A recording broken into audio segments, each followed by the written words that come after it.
partner in crime, the Shaku Master, whatever he says. Temakuchi, yeah? Good evening to you. Were you in Oshodi yesterday? No, of course not. I hear the road was, it was jam-packed. Yeah, it was. Even though I wouldn't have minded from a reporter's point of view, but I just sat back and saw the pictures. I think at the end, it turned out to be whose crowd was bigger than whose crowd. The sort of primary school, secondary school. It beggars belief all of that. But anyway, in case you're wondering what we're talking about, it's one of the issues that, of course, took place. Was it yesterday? Supporters of the presidential candidate of the All Progressives Congress, talking about the APC, trooped en masse, yesterday to show solidarity. They were led by, of course, the man who manages the parks and everything in Lagos as regards transportation from that angle, talking about MC Ufuoma, as we popularly know him as. And that was one of the big issues from the past weekend. Of course, there was the continuation of what we've seen almost all year round. Another fire incident, this time at the popular Balogun market. I'm sure we've been covering all of that in the course of the day, in the news. Aghogho, another fire incident. It doesn't look like we're going to get a break, from the fire incidents at various markets here in Lagos. Yeah, because they were probably designed to catch fire, unfortunately. Sadly, we hear it was an electrical fault. Those shops and buildings are so cramped together such that it affects one. It's very easy for it to spread, to another. And they don't have the usual gadgets you expect in public spaces. If the fire happens, everybody's almost on their own. Yeah, no fire extinguishers. Exactly. I remember no sprinklers, nothing. the I think it was the Lasema boss some time ago talking about how because of the narrowness of how the roads are built, people have blocked the ways. It's even difficult for the fire tankers, to find ways to get into there. It's crazy. Well, those two issues were some of the stories from last week, but we will not be talking about that on this edition of the Newsroom. Our very first topic of discussion will be about what has been a big conversation over the last 1 week. The NNPC and, of course, the guys are tasked with managing or reducing oil theft over the last 1 week, have identified some areas where these oil thefts, have been going on. And it has got a lot of Nigerians actually thinking. To a large extent, over the years, it has become a major problem in the country. I'm talking about oil theft. The NNPC discovered the illegal 4-kilometer pipeline from Forcados out there in Delta State to the sea, and a loading port that has operated undetected. Kind of crazy, that went on for 9 years undetected. And of course, Mele Kyari told us, and of course, that that's what they've seen. He says Nigeria loses about 600,000 barrels per day, which is not healthy for the nation's economy, and in particular the legal operators in the field. That's why you could argue that some of the big players, have been looking elsewhere in their bid to look at this. Well, we will have, or we're trying to connect to a practical petroleum technical expert, to help us make sense of this not so very pleasant situation where we're looking for money. I think it was the finance minister yesterday who talked about the fact that Nigeria needs about $2.3 trillion over the next 21 years, to manage its infrastructure, to turn around its infrastructure. 2.3 trillion US dollars. I'm sure if we make that conversion to Naira, it's going to be crazy. But here we are looking for that amount of money, but somehow, we are losing monies daily as a result of oil theft. Some cynics, have suggested that these people discovering this thing after 9 years, who knows? Maybe, just maybe, they are a part of it. Aghogho is, by the way, trying as much as possible. It looks like we're having connection issues to get through to our guest on this topic. We're definitely also going to be looking at a very big issue which has affected a lot of Nigerians. Flooding. It's become crazy. It's led to deaths in several parts of the country. Kogi, precisely, Anambra, Nasarawa, and some other states have had huge damaging floods for this year. So we're going to be talking about that much later on the show. We're trying very hard to get through to Obaro Ogade, who is supposed to join us on this segment of the show. It looks like we've been able to connect. Hello, good evening to you, Mr. Obaro. Welcome to the newsroom. Yes, good evening, Ufuoma, Egbamuno, and Aghogho, Oboh. You know our names complete. Thank you very much. That's so great. Obaro, I might be laughing here, but the issue we want to discuss right now is not something pleasant.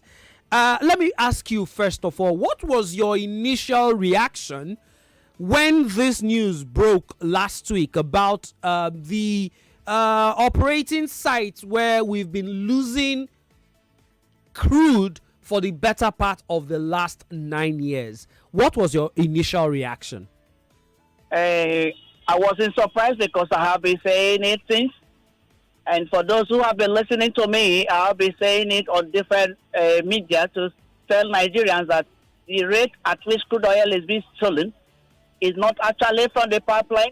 And what happened last week, I think the government just want to justify the contract given to the ex-militant leader, that it is working, that they are, just to justify. To show working, like we say in local parlance. Yes, that they are working. But no, it was just a show. It was just a show. No. It was just a show. So I wasn't surprised anyway. Why do you think it was just a show? Yes, because when you look at it now, the government want to paint a situation whereby that the giving pipeline surveillance contract to ex-militant leader is going to yield a fruitful result. Please, I want you to monitor the oil export for October if it will actually increase. Big question. Hopefully, we will try and monitor that. Well, Aghogho has got a question for you. All right. So Barrow, I mean, we've gone back and forth over the exact numbers of barrels of crude, which is either shot in or which is stolen, like you say, from the terminal. But help us understand, how easy is it to engage in oil theft undetected in this country? Look, Aghogho, without the connivance of the gatekeepers, oil theft cannot happen. And all over the world, Nigeria have a specific and special crude oil. Among all OPEC countries, Nigerian crude oil is the best. So it is not difficult to identify whether stolen internationally or anywhere. Please, I want us to get that clear. Then another thing, the pipeline, the Escravos Stocados pipeline is a 24-inch pipeline to convey 250,000 barrels of crude oil per day. Right. Okay? So, I look at where those attachments were made to the pipeline. Let me just say that the flow going on inside the pipeline, mostly it is laminar, as in it is smooth flow. You understand? And at the point those attachments were made, because the flow going on in the pipeline, Sandra was painting a situation whereby using atmospheric gravity that applies to your water tank in the house. It's not the same. Please, it is not the same. It does not really correspond, because there is a massive pump pumping the crude oil, applying energy. In the case of your own water, your own water tanker in the house, it uses only atmospheric pressure. But in the case of a horizontal pipeline, it's different. There is a mechanical pump applying energy to transfer the crude oil from point A to point B. And in any case, Aghogho, the crude oil leaving point A to point B has a specific volume. and it is time as well. So if the crude oil leaving point A to point B is not commiserating with the volume, it shouldn't be so difficult to detect. And another thing that Nigerians and the audience need to know. Right.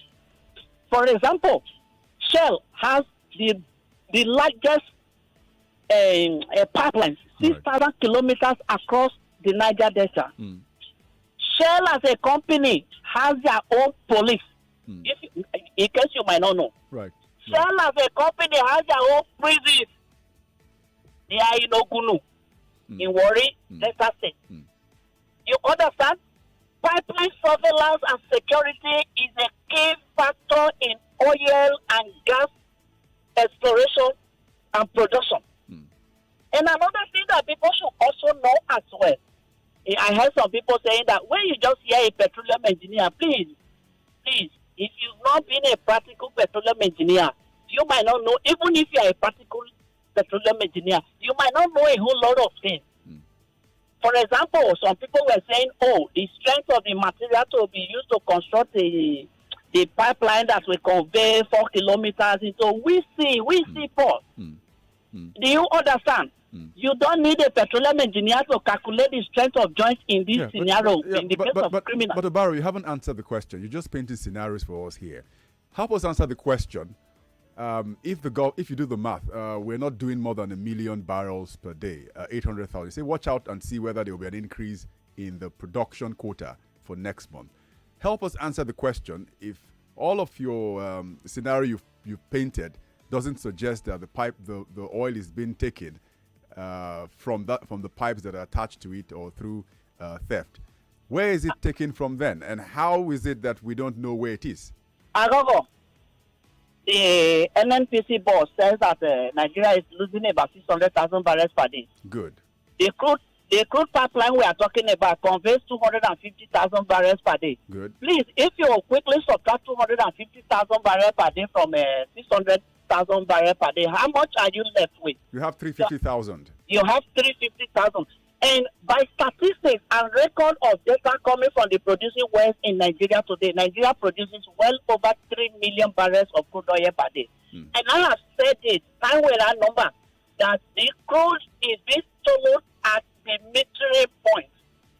Because you cannot take that much volume just by that small pipeline attachment. No. You understand? What I see there now is just the government wants to justify that they're giving the pipeline contract to the ex-militant. It is working, nothing more than that. So you're saying they are on the reporting number of barrels of oil? Is that what you're suggesting? Of course. I've said this time with that number. You can Shell. I'm not picking on them, please. Shell as a company has over 1,000 oil producing wells. Okay, Nigeria as a country has about 4,000 oil producing wells. When you see, Nigeria has 6 export terminals. Okay, you cannot be producing 1 million barrels and you distribute your export terminals in 6 places. Do you understand? I don't know if I'm making sense and if the people are following. We can hear you. Go ahead. The most important thing is that the people should also know that it has never happened like this before. Look at, you have a record, even you don't even need to go to the NNPC. The Central Bank can furnish you with the record of oil export between 2011 to 2015. Nigeria were exporting well over 2 million barrels per day after the agreement with the militant to cease fire from vandalization. So what has suddenly happened that after we discover more oil, more frontiers, more states added to production capacity, and you are dropping so drastically. So Mr. Barrow, the question will now be, how can we curb this oil theft? The federal government, has gone into this partnership with government Tompolo, to ensure that himself and security operatives do what needs to be done to curb these oil theft that has more or less, you could argue, almost taking Nigeria into bankruptcy. So the question will be, is this going to work? If not, how best can this issue be tackled? Ufuoma, if oil theft is not going on at the pipeline, and you give pipeline security contract to an individual, and you expect your oil production to automatically show up, how is that possible? That is one. Then two,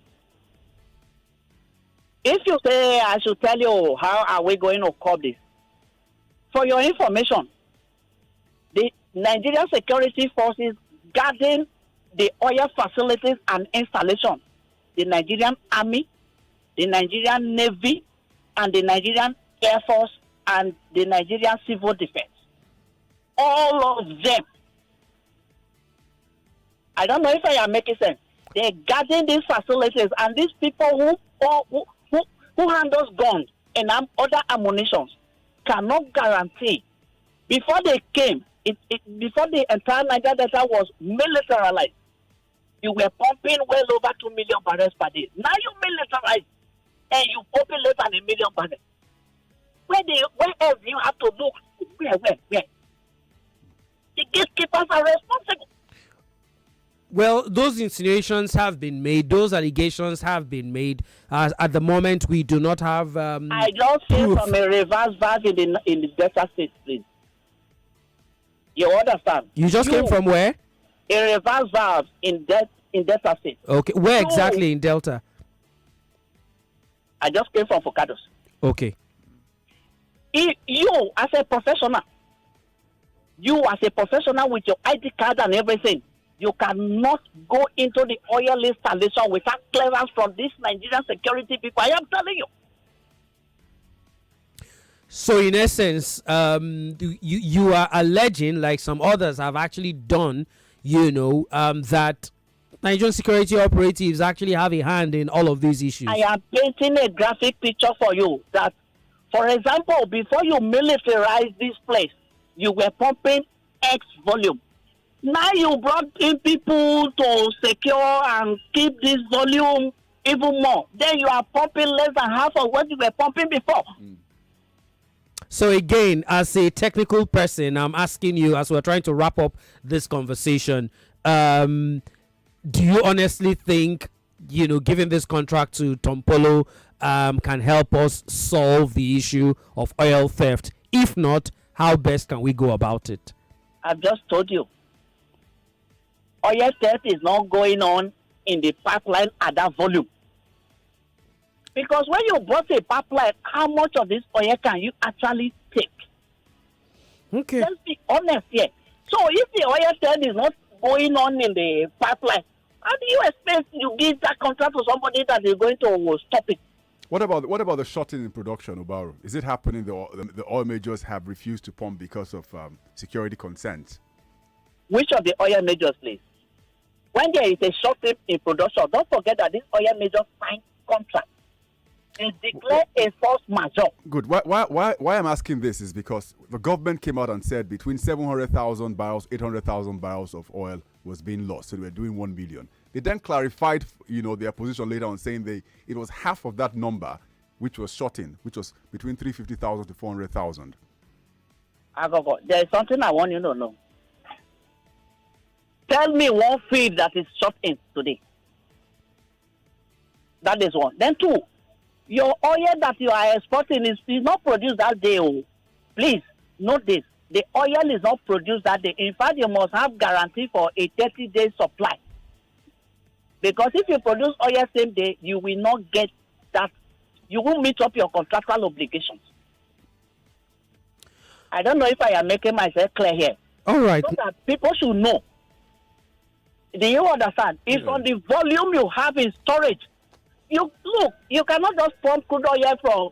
It's something that people do not know. They think that the crude oil is just running on the pipeline without stopping. No, you can't just run crude oil from your producing well and straight to the military point. No, the crude oil from the production well, it goes to the flow station. Then there is separation there. After separation, then it goes to a storage tank. Okay. From the storage tank, then you calculate how many volume you have. Then you begin to pump according to the volume you have in stock. All right, Mr. Barrow, we would have to leave this conversation at this juncture because we have other things to talk about. But thank you very much for joining us on the newsroom this evening. Thank you. It's my pleasure. All right, that was, of course, Mr. Obaro Ogade, who is a practical petroleum technical expert, giving us his thoughts and, of course, some weighty allegations right there. It's not the first time, that a lot of persons, people who should know, have alleged that the security I think if my memory serves me right, the governor of Rivers State, Nyesom Wike, did also make some of those allegations some months ago, where he talked about the fact that there's absolutely no way this is going to happen without some, help from these security operatives. Well, we'll have to leave it at that and move on to topic 2. It's been crazy. Ipman earlier yesterday did mention that the reason there's a bit of an upsurge, or rather petrol scarcity out there in Abuja and some northern states, is as a result of the fact that trucks cannot go past the Lokoja Abuja road, and that's as a result of flooding. That's one devastating effect. Well, people's homes and farmlands have been washed away. Some have lost their lives. A boat capsized out there in Anambra over the weekend, Friday precisely, because the people were trying to run away from the floods that had more or less, destroyed where they live.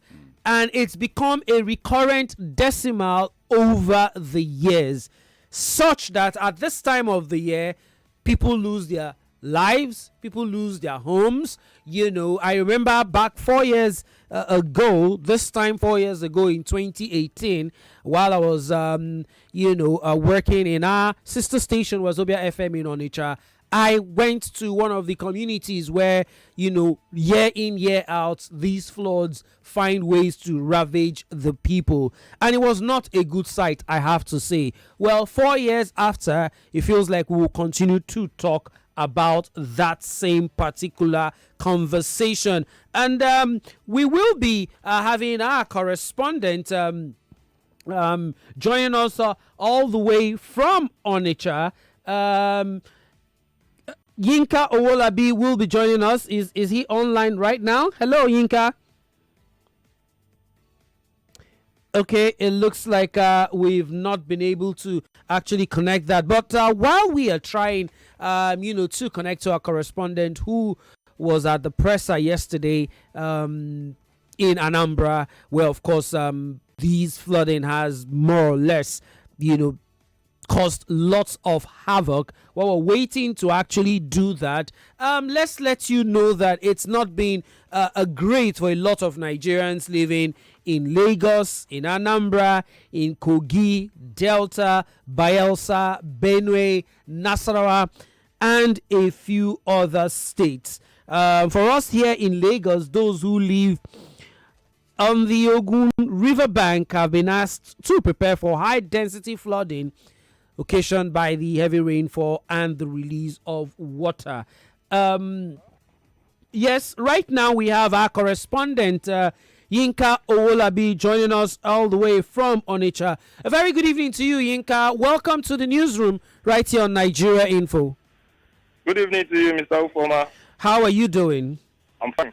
Okay, you were at the press conference yesterday, or rather interviews yesterday. You've been covering these issues as it concerns flood in Anambra. So let's just use Anambra as a case study. Tell us, how exactly is these affecting the people of Anambra State where you are? Just like you read it all over the news, different parts, it's very, very pathetic in Anambra State, most especially the four local governments that are affected mostly with this flood in Anambra State, namely the Oboh local government, which is the most heated local government in Anambra State. As usual, every year when we have this kind of occurrence, it's has always been the most heated local government in Anambra State. Yep. But, we have the same occurrence in Ayamelum, and also have Anambra West and Anambra East also taking their own share of this flooding as a result of the heavy downpour and the excess water released from the Cameroon Dam, just as we are told. But in Ogbaru local government, it has been a very, very dark day for them in these areas, because we have 16 communities in Ogbaru local government, and as I'm talking to you now, 15 of the 16 communities were submerged as at this moment, and this is an area whereby they are predominantly farmers. Yes, a lot of them are farmers, go to farm food products and all of that, and they are counting their losses as at this moment. And those ones that are not farmers, their properties that are damaged.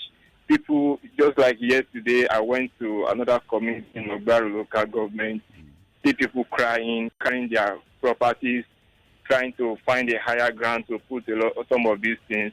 And even some of them that went to holding centers, where government provides, they are unable to stay there because of condition of things. According to some of them that we spoke to, condition of life over there is not easy for them, it's not comfortable. Government maybe not providing some of these things that they promised to provide for them to make life easier for them.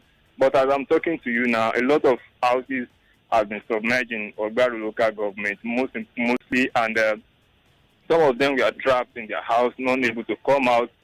And the only means of transportation in Ogbaru local government, just to give you an overview of what is happening there, is through the use of canoe or speedboats.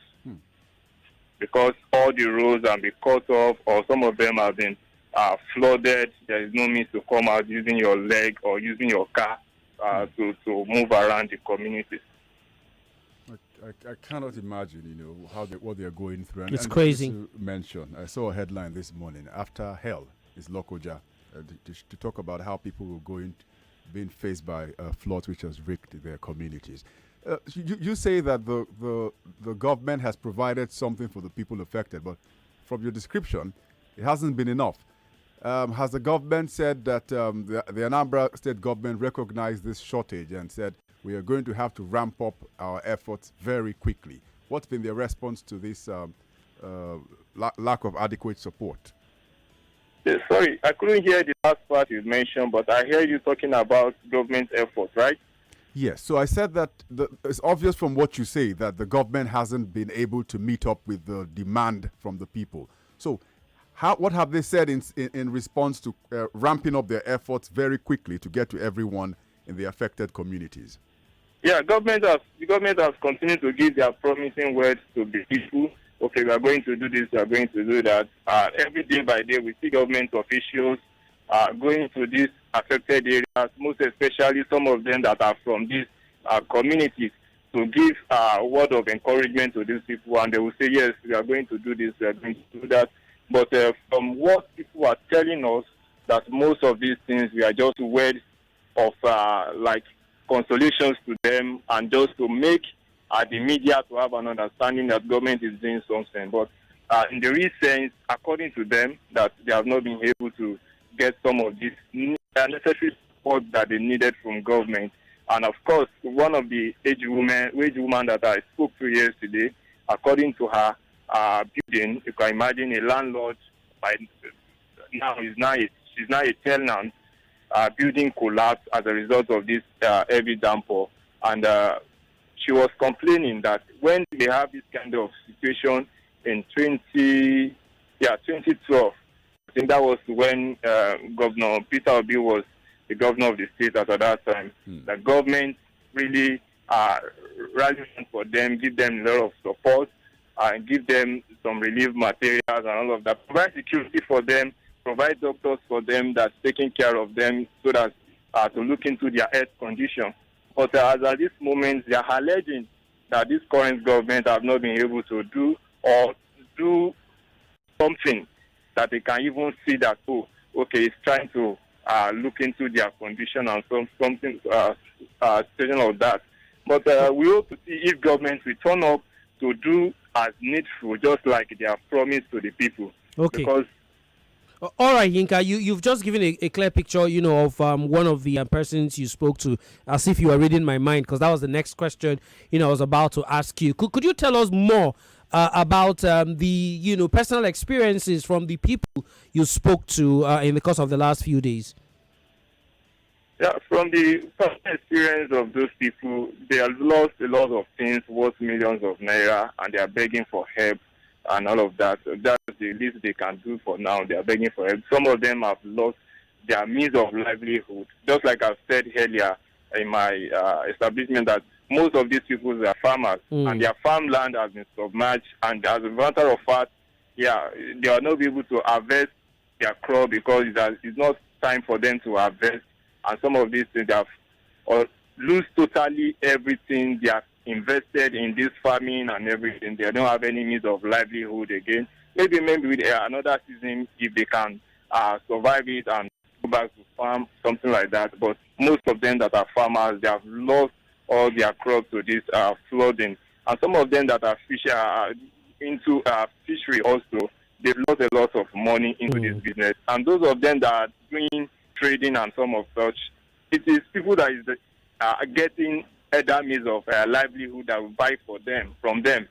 It's not easy for them as well, because people that are trapped in their house, people that don't have other means of livelihood, they cannot come to the market to buy things from them also. So it's a ripple effect on almost everybody in that area. And on a larger scale also, it's affecting the country, it's affecting the states, because this is area where food is coming to the state. So if you go to the general market now, some of us in Onitsha, some of us in the capital city and all of that, the price of food has definitely increased, because these are the area whereby the food is coming from. There is no means of transportation. The crop has been damaged. The little one they have to increase the price so as to get something for themselves. So the personal experience of some of these people is not funny at all, because sometimes when you look into their face, you also feel like crying. Yeah. Because when somebody is talking to you, an elderly person of about 70, 75 years is talking to you and is crying in your face, crying like as if you can help him or her. And you also get helpless in that situation. It's very, very devastating. And children also, they cannot go to school, just like you've read it in the news. All the schools in those areas have been shut down for now, until the government said they will resume back in November and all of that. So it's affecting the education, it's affecting business, economy, also health, because most of these areas, they have primary health care center. There is no major general hospital that is working in these places. So their health is also affected. There is no doctor to go and work inside water. I can imagine. Thank you very much, Yinka Olabi. Not a particularly great picture you have painted, but it is what it is. Thank you for joining us on the newsroom. Thank you for having me. That was, of course, our correspondent from our sister station, Wazobia FM on Nature. Of course, giving us a clear picture of what it looks like, at least from one area of the country. And that's like, what it also looks like in Kogi, Nasarawa, Benue, and other parts. And Aghogho, you heard that part, but the ripple effect, The frustration for me, from a planning point of view, is these things are done proactively. The countries who are going through, I know there's a climate crisis going on, but Netherlands, China the other time had 400 rivers flooded, 400. And they saw it as an opportunity for them to redevelop the cities. The water will go in a certain way. So rather than some people have put up walls, like Lagos at the Co-Atlantic, put up massive walls. In Europe, people put up walls. China, they do sponge cities. But for a governor to just fold his hands and say, I hope that you look at my state and call it a state of national disaster, and then wait year in and year out without thinking how the cities are formed, unfortunately, this will continue happening. And then people have knee-jerk reaction. No, it wouldn't. I don't think it's the best in terms of how. Because the country is going to increase in population, and people will move into those wetlands, and then these problems will continue, unfortunately. Okay, well, we do not have so much time on the show. I'm not even certain if we have enough time to talk about our last topic on the show today. Hopefully, most likely we would have to leave that for another week. But I'll go. Make me understand. There's this controversy about Cameroon dam and Nigerian dam, an agreement reached by the two countries. We haven't done what we were supposed to do, and that's why we are on the wrong side, of these floods across the country. It just I'm short of words. Yeah. The whole of last week I was in Doha, and I've done a lot of comparisons about how systems work. You go out of the country and see how things work, and you come back and you ask yourself, why are these things not working right here? Because it's the same crude oil that some of these countries have, that Nigeria has, but we're just 30, 40, 50 years behind some of these countries. I really do not understand it. I look at Lagos, for example. At least they put out the information there. Say, if you're living around the floodplains, move away from those areas. The people in charge of the drainage are cleaning the drainages. But with the sort of rains we are seeing, which is in biblical proportions, some of those floods will happen, will go. But 100, how they say it again, 1 year rain that falls in one day, those drainages may not be able to take in all of that water. So I fear for many of those places that they say people should not stay. But you're right, it goes back to planning. How on earth will they get to live in those places in the first instance if they didn't get approval from the government? I was listening to Yinka, and he just brought back memories of some of the not so pleasant pictures I saw 4 years ago. I did exactly the same thing, Yinka did. I went to those communities in Oboh, and it wasn't pleasant actually watching, people cry, people, shedding tears, losing loved ones, losing their sources of livelihood. Unbelievable. You're a governor, you know that you have River Benue, River Niger. If you go to Lokoja, the River Niger is not flooded, but you can see people just basically step off from the road into the canoe on River Niger, and it wasn't even flooded then. So you can imagine when it's flooded, which means Lokoja is below the River Niger water level already. So do something at least. But I saw the governor put out some video. Anyway, let me not talk because my own mouth no good. I just keep quiet. Guys, it's almost a minute before we wrap up the show. It has been great, having these conversations, as unpleasant as they actually are. Hopefully next week we will talk about the issue concerning registrations of new unions by the federal government. It was one of the issues we wanted to talk about. Unfortunately, time not so on our side. Apologies to the Unilag ASU chairman who should have been our guest, Mr. Dele Ashiru. Apologies to you. Sadly, we ran out of time. That's why we were unable to get through to you. Hopefully, we'll do that conversation next week. My name is Ufuoma Egbamuno. Oboh has done this with me. And of course, the News at 7 is up next. Actually, we have special report for you at 7. Until then, have yourselves a wonderful evening. We are out of here.